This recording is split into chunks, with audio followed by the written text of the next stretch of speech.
안녕하십니까. 트럼프 전 대통령이 은행 대출을 받기 위해서 보유자산 가치를 부풀리는 사기 행각을 벌였다라고 인정을 한 법원 결정이 나왔습니다. 내년 대선 판세를 좌우할 중요한 변수가 될 수도 있는데요. 이 소식은 잠시 후에 좀 상세하게 전해드리도록 하겠습니다.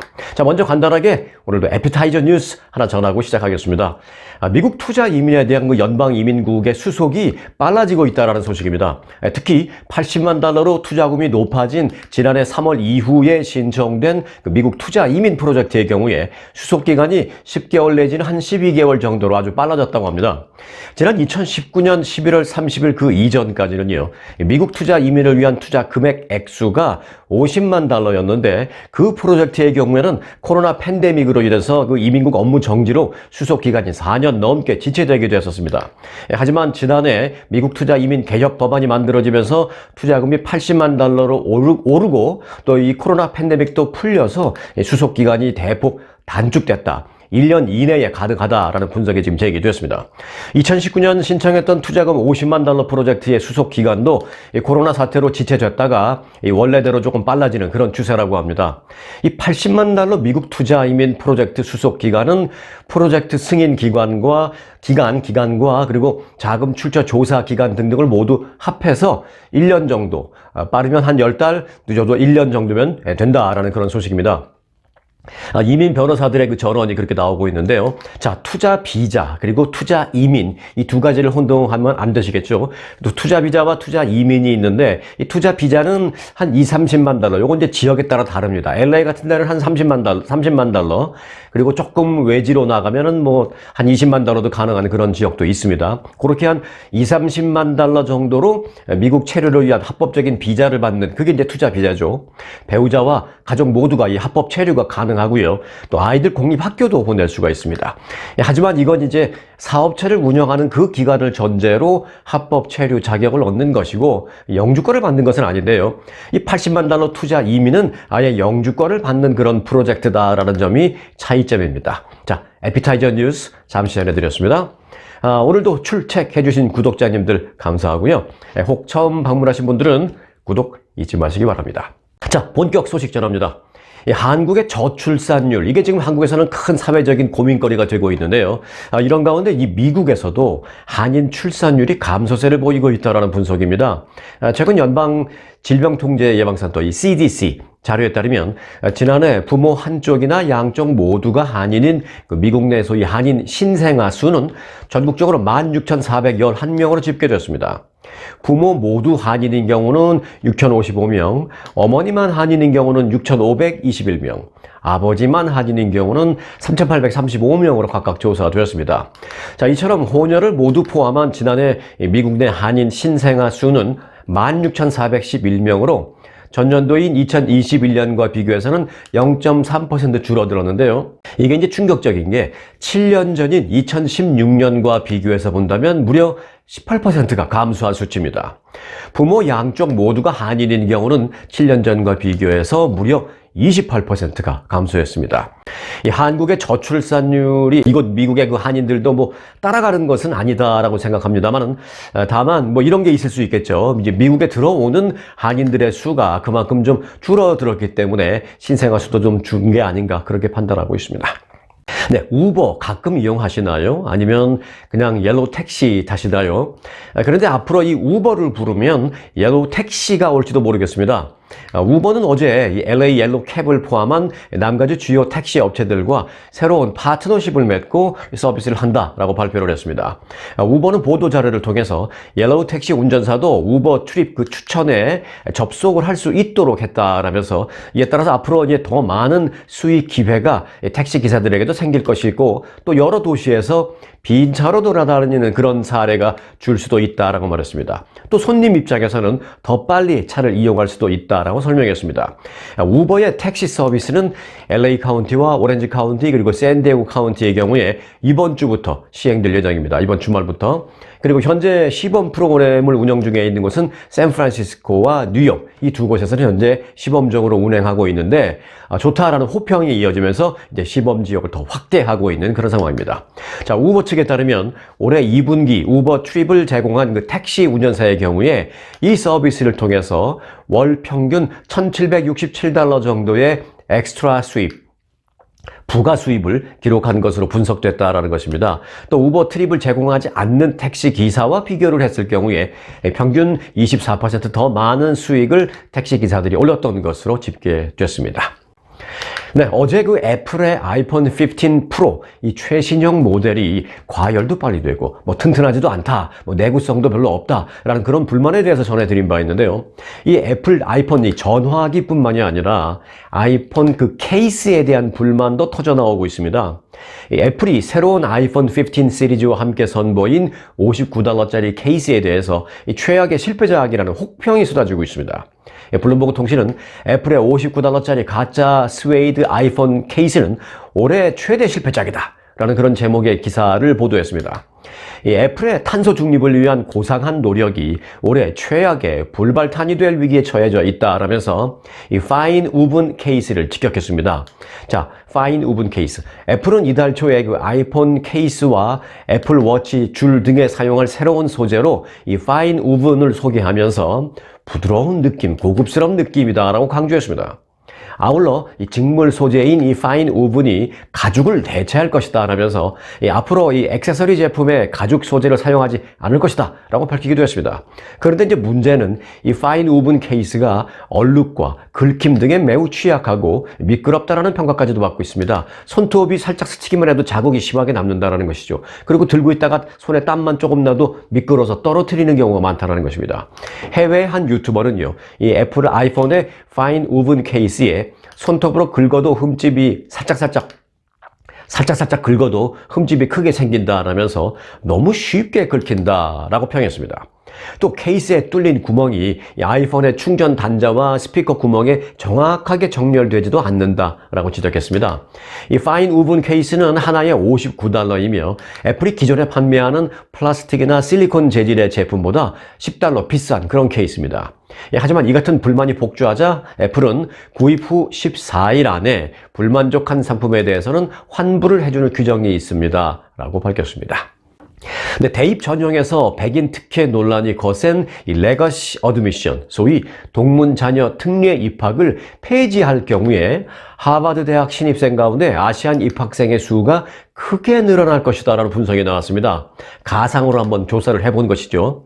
하버드대 교지 더 하버드 크림슨의 보도에 따르면 하버드 입학 전형에서 인종 요인 고려 및 레거시 어드미션을 제거할 경우에, 즉 순수하게 성적만으로 입학할 경우에 신입생 가운데 아시안 비율은 현재의 24%에서 31%로 무려 7%포인트가 더 높아질 것으로 전망했습니다.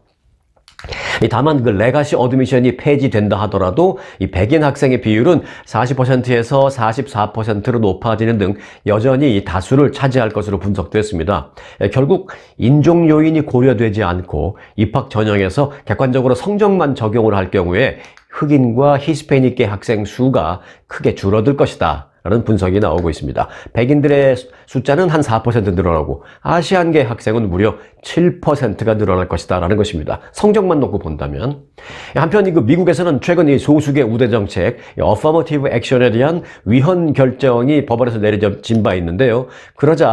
그렇다면 더욱 공정한 대입 경쟁을 위해서 이 동문자녀 특혜 입학제도, 이 레거시 어드미션 역시 폐지를 해야 하는 것 아니냐라는 그런 폐지 요구가 갈수록 커지고 있는 그런 상황입니다. 그래서 이런 가상 조사 분석도 나온 것 같습니다. 자, 학교 얘기를 했으니까 학교 관련 스토리 하나 더 전해드리겠습니다. 연방농무부가 학교 무상급식 지원 대상을 대폭 확대했다라는 소식입니다.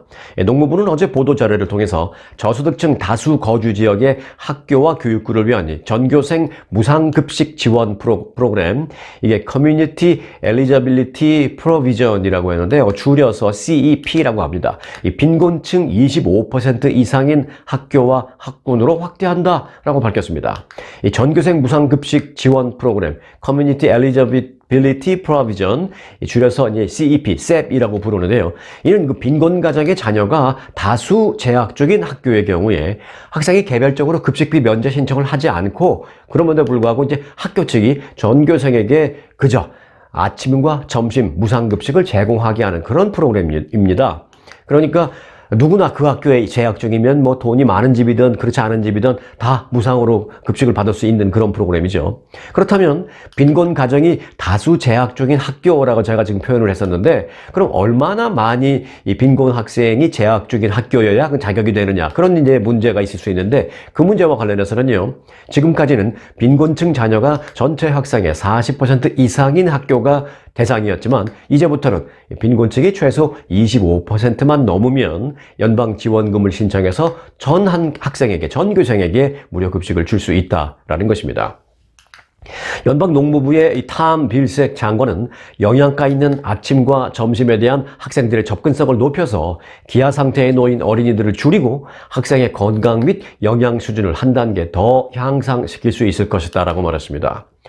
현재는 또 이 자체 예산으로 전교생 무료 급식 제도를 시행하고 있는 그런 주 정부도 있는데요. 예를 들어서 뭐 캘리포니아, 콜로라도, 메인, 매사추세츠, 미시간, 미네소타, 뉴멕시코, 그리고 벌먼트주 등 이 8개 주는 모든 학교가 학생들의 가계 소득과 상관없이 전교생에게 무상급식을 제공하는 것을 허용하고 있습니다. 지금 뭐 다 그렇게 한다는 얘기는 아닙니다만은 그런 제도를 법적으로 허용하고 있는 그 8개 주가 있다라는 말씀을 드립니다. 근데 미국인의 저축이 줄고 있다라는 소식입니다. 하지만 또 상위 20%는요, 코로나 팬데믹이 시작됐을 때보다 더 많은 저축을 하고 있다라는 조사 결과가 나왔습니다. 그리고 나머지 80%는 저축이 줄거나 저축한 돈이 바닥난 것으로 추정돼서 그동안 미국의 경제 성장을 어느 정도 일부분 떠받쳐온 소비력의 그 위축 가능성이 제기되고 있습니다. 연준의 최신 보고서에 따르면 부유한 축에 속하는 그 상위 20%, 그러니까 5분의 1이죠. 상위 5분의 1은 현금 저축이 여전히 코로나 사태 당시보다 약 8% 더 많다라고 전했습니다. 하지만 대략 미국 중산층에 해당하는 그룹인 그 다음 아래 단계 40%는 지난 분기에 현금 저축액이 팬데믹 이전보다 감소했습니다. 그리고 가장 가난한 나머지 40%는 같은 기간 동안 8% 줄었습니다. 상위 20%를 제외한 나머지 80%는 결국 올해 6월 은행 예금 및 기타 유동자산이 지난 2020년 3월보다 줄어들었다라는 것입니다. 이는 미국 소비자가 쓸 수 있는 그 구매력이 위축되고 있음을 보여주고 있는 것입니다. 일부 전문가들은 가계의 여유 현금이 부족해서 경기 하강 가능성은 여전히 존재하고 있다라고, 이 부분을 정부는 강구해서는 안 된다라고 경고하고 있습니다. 네, 미국 정부가 세계 최대 전자상거래 업체인 이 아마존을 상대로 반독점 소송을 제기했습니다. 연방거래위원회 이 FTC는 어제 아마존이 전자상거래 시장 독점을 통해서 쇼핑객들을 위한 품질을 떨어뜨리고 또 판매자들에게는 과도한 요금을 부과한 것으로 드러났다 하면서 이 시애틀 연방법원에 소장을 제기했습니다. 아마존 본사가 시애틀에 있기 때문에 그래서 이제 시애틀에서 소송을 접수한 것으로 보입니다. 미국의 연방거래위원회인 FTC는 한국으로 본다면 이 한국의 공정거래위원회에 해당하는 그런 중앙정부 기구로, 이번 소송에는 17개 주정부도 함께 참여를 했습니다. FTC는 소장에서 아마존이 플랫폼에서 눈에 띄는 배치를 해준다라는 그 대가로 판매자들에게 자사의 배송 서비스를 이용하도록 강요를 했고, 또 경쟁 사이트에 더 낮은 가격을 제시하는 그런 판매자들에게는 페널티를 부과했다라고 설명했습니다. 이에 대해서 아마존은 즉각 반박했습니다. 아마존 측은 FTC가 아마존의 얘기를 들어보면 이렇습니다. 그렇게 하지 않았어요가 아니라 그렇게 했는데 그게 뭐가 문제냐라는 것입니다. 그러니까 예를 들어서 아마존은 이렇게 반박한 것입니다. FTC가 말한 대로 그대로만을 한다면 그 결과는 오히려 소비자들에게 불이익이 될 것이다 라면서 선택할 수 있는 제품 수는 줄어들 것이고, 또 가격은 높아지고 배송 속도는 느려지고, 또 소기업을 위한 선택권은 줄어들 것이다 라고 반박을 했습니다. 그런데 이제 이번 아마존에 대한 반독점 소송과 관련해서 또 흥미로운 점은요, 이 소송을 제기한 원고, 즉 연방정부 공정거래위원회인 그 FTC의 위원장 리나 칸 위원장이라는 사람이 아주 흥미롭습니다. 리나 칸 위원장은 이 컬럼비아 대학 로스쿨 교수 출신인데요, 별명이 아마존 킬러일 정도로 이 빅테크 기업 독점 문제에 대해서는 상당히 비판적이고 나름대로도 전문가이기도 합니다. 지난 2017년 로스쿨 졸업 논문의 제목도 Amazon's Antitrust Paradox, 즉 아마존의 반독점 역설이었습니다. 리나 칸 위원장은 지난 6월에도 아마존을 고소한 바 있는데요. 연방 FTC 위원장 자격으로. 그때는 그 아마존이 고객을 속여서 유료 회원제 프로그램인 그 아마존 프라임에 가입하도록 유도를 하고 취소 절차를 그러나 그 이후에 복잡하게 만들어서 관련 법을 위반했다라며 소송을 제기한 바 있습니다. 이 소송은 지금 계속 진행 중에 있습니다. 자, 그래서 그런지 어제 그 뉴욕 증시에서는요, 그 아마존의 주가가 전날보다 무려 4.03%나 하락하면서 마감한 바 있습니다. 네, 트럼프 전 대통령에게 악재가 터졌습니다. 앞서 얘기해드렸던 부분, 자, 지금부터 상세하게 전해드리겠습니다. 트럼프 전 대통령이 은행 대출 등을 받기 위해서 보유한 자산의 가치를 가짜로 부풀리는 등의 사기 행각을 벌였다라고 인정을 한 법원 결정이 나온 것입니다.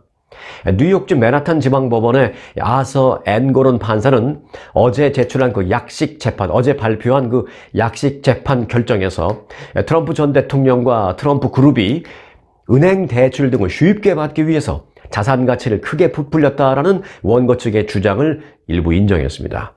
미국 사법 절차에 있어서 그 약식 재판, 제가 앞서 이제 약식 재판 결과를 발표했다라고 말씀드렸죠. 그 약식 재판, 즉 summary judgment라는 게 있는데요. 이 summary judgment란 중요 사실관계에 대한 다툼이 별로 없고 이 법률적인 판단만 남은 그런 사안에 대해서 법원이 정식 재판을 시작하기 전에 내려버리는 그런 결정을 말하는 것입니다. 흔한 일은 아닙니다. 누가 봐도 이것은 뭐 거의 소송을 제기한 측의 주장이 거의 인정된다라는 게 좀 obviously, 좀 분명하게 확인될 때 이런 거를 하지 뭐 흔한 일은 아닙니다. 정식 재판의 시작은 이제 다음 달인데요.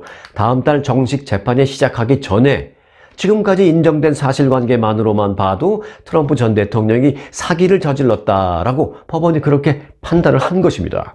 이 앤고론 판사는 결정문에서 피고인이 주장하는, 즉 트럼프 전 대통령 측이 주장하는 대로라면 임대료 규제를 받는 아파트와 규제를 받지 않는 아파트의 가치가 똑같은 것이고 또 규제 지역의 토지와 비규제 지역의 토지의 가치가 똑같은 것이다 라면서 이는 환상 속의 세상이지 현실 세계가 아니다 라고 말했습니다.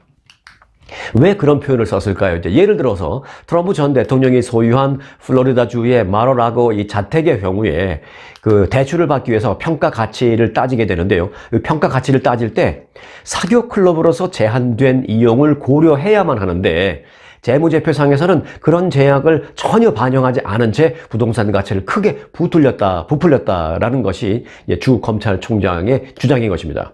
뉴욕 주 검찰은 이 트럼프 전 대통령 측이 자산을 그렇게 해서 22억 달러 가량을 부풀렸으며 이를 통해서 금융기관과 또 보험사 등으로부터 부당하게 이익을 취했다라고 밝혔습니다. 그러면서 2억 5천만 달러의 부당 이득 환수와 또 트럼프 일가의 뉴욕 주 내에서의 사업 금지 등을 법원에 요청한 바 있습니다.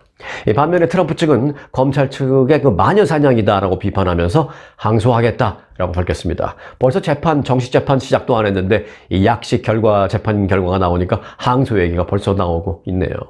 네, 트럼프 스토리를 전해드렸으니까 또 바이든 스토리를 안 할 수가 없죠. 네, 친노조를 표방하는 바이든 대통령이 자동차 노조의 파업 현장을 찾아서 피켓 라인에 함께 섰습니다.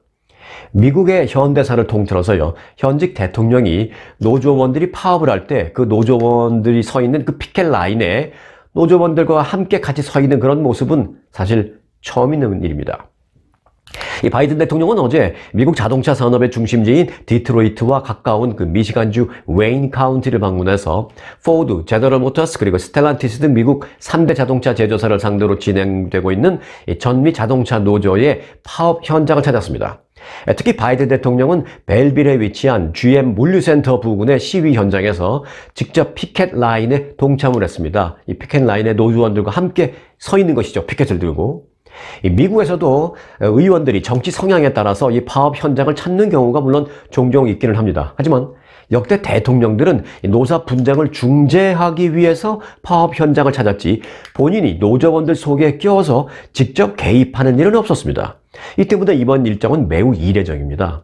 어찌 보면 그만큼 내년 11월 대선에서의 재선 가도에 빨간불이 켜진 상황이 어떤 큰 영향을 미친 것으로 결국 바이든 대통령이 그 노조원들 속으로 들어가게 그렇게 영향을 미친 것으로 보이고 있습니다. 정권 지지율에 악재가 되는 그 파업 사태를 해결하기 위해서 어떤 움직이는 모습을 보이는 동시에 민주당 텃밭격인 그 노조의 지지를 얻기 위해서 직접 이렇게 극단적인 행동을 한 것이 아닌가 그렇게 풀이되고 있습니다. 자, 그런데 바이든 대통령 지금 표 떨어지는 것을 막기 위해서 노조원들과 함께 피켓을 드는 것만으로는 부족해 보입니다. 백악관은 그 고령 논란에 휩싸인 바이든 대통령의 그 재선 전략 가운데 하나로 이것을 선택했습니다. 이것이 뭘까요? 네, 이것은 바로 대통령이 공개석상에서 넘어지는 것을 방지하는 것입니다. 올해 80세인 바이든 대통령은 그동안 공개석상에서 여러 번 넘어졌습니다. 그래서 최근에는 균형 감각을 키우기 위해서 물리치료사와 운동을 하고 있다는 전언도 있습니다. 또 미끄러지지 않으려고 가끔 테니스 운동화를 신고 나오는데 요즘은 테니스 운동화 신는 횟수가 더 자주 늘어났습니다.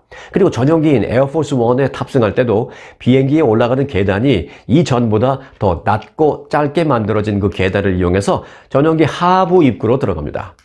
그는 지난 6월 그 콜로라도주에 있는 공군사관학교 졸업식에서 연설을 한 후에 자리로 돌아가다가 바닥에 있는 그 모래주머니에 걸려서 넘어진 바 있습니다. 우당탕 크게 넘어졌죠, 이때는 단상에서. 그리고 이제 7월에는 에어포스 1에 오르다가 계단에서 살짝 비틀거리면서 깜짝 놀라게 많은 사람들을 놀라게 했습니다. 그래서 이 잠잠하던 고령 논란에 다시 휩싸이게 된 계기가 되기도 했죠. 민주당은 바이든 대통령이 내년 11월 선거가 임박한 시점에 공개석상에서 이같이 넘어지는 악몽 같은 일이 다시 일어날까봐 지금 우려하고 있습니다.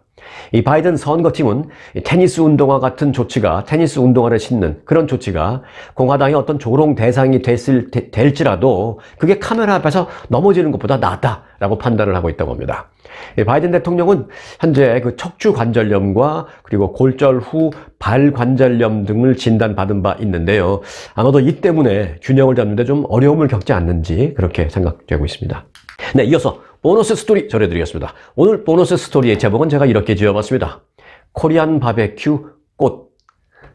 올해 그 미국 프로 축구팀 인터 마이애미를 리그컵 정상에 올린 축구 스타 기억하시죠? 리오넬 메시. 리오넬 메시 지금 미국에서 뜁니다. 프로축구팀 마이애미에서. 그 리오넬 메시가 그 우승을 한 후에 우승 기념 파티를 개최한 곳이 있었는데 파티를 연 곳이 어디였냐 하면 바로 한인이 운영하는 코리안 바베큐 식당이었습니다. 네. 그 식당 이름이 꽃입니다. 플라워, 꽃. 그런데 이제 한글로는 꽃이라고 분명히 크게 쓰여져 있고요, 식당에. 그런데 영어로는 플라워라고 안 써 있고 COTE, 한국식 발음 꽃을 제대로 발음하기 위해서 이렇게 썼습니다. COTE로 표기하고 있습니다. 메시의 우승 축하 파티로 화제가 된 그 마이애미의 한식당 꽃이라는 식당이 주류 사회에서 지금 이 때문에 주목받고 있습니다. 꽃은 2017년 뉴욕 맨하탄에서 시작해서 5개월 만에 미슐린 가이드에서 별 하나를 받은 바 있습니다. 그리고 2021년 플로리다주 마이애미에 2호점을 내서 큰 인기를 끌고 있습니다. 이 마이애미 2호점이 바로 이번에 리오넬 메시가 우승 기념 축하 파티를 연 바로 그곳입니다. 이 마이애미를 뉴욕 같은 문화의 중심지로 만들고자 음식 문화의 고급화를 추진 중에 있는 그 마이애미 시정부가 고급 스테이크 하우스인 꽃 식당의 유치를 적극적으로 추진했다고 합니다.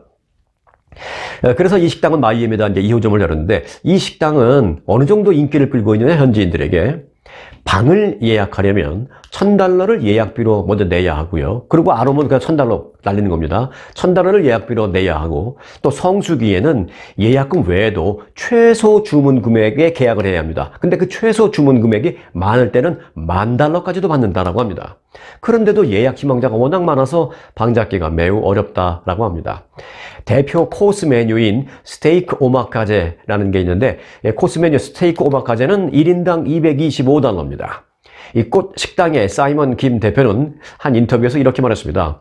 불판에 고기 냄새가 옷에 배기 마련인 그 전형적인 지금까지의 한식당은 현지인들이 소화하기는 쉽지 않다라고 보고 미국인들도 고급스럽게 즐길 만한 식당을 만들고 싶었다라면서 불판 옆에 성능 좋은 조용한 환풍기도 설치를 했고 또 소믈리에가 옆에서 와인을 골라주는 그런 미국식 스테이크 하우스 분위기를 내서 호평을 받았다라고 말했습니다.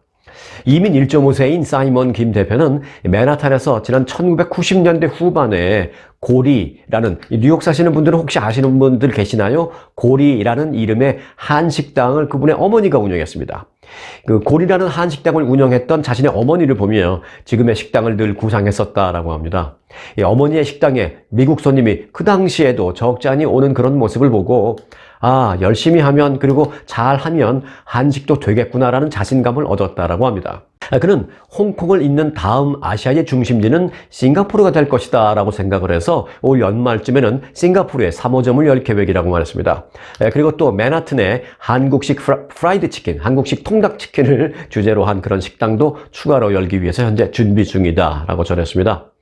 맞습니다. 이 불판을 앞에 두고 고기를 구워 먹는 이 한국식 바베큐 맛은 분명 좋습니다만은 그 연기와 냄새로 인해서 갔다 오면 이제 옷에 온통 냄새가 배어서 그게 늘 저도 고민이었는데요. 이런 부분을 해결하고 또 고급화를 추진하는 거 저는 공감합니다. 가끔 한국 드라마를 보면요, 그 왠지 고급스러운 분위기 같은 거를 연출하려면 그 일식집에서 뭘 먹는 그런 장면들이 많이 나오는데요. 그런 장면들을 보면서 왜 한식집을 고급스럽게 표현하지 못할까라는 생각을 저는 가끔 했었는데, 한국식 스테이크 하우스 꽃이라는 식당의 성공담을 보고 새로운 전기가 되길, 새로운 전기가 마련되기를 바라는 마음이 생겼습니다. 자, 오늘 영상 여기까지입니다. 여기까지 함께 해주신 찐 구독자님들에게는 특급 감사를 드리고요. 오늘 처음 오신 분들은 구독 잊지 마시기 바라겠습니다. 스토리가 있는 뉴스, 송혜코의 스토리 뉴스 마칩니다.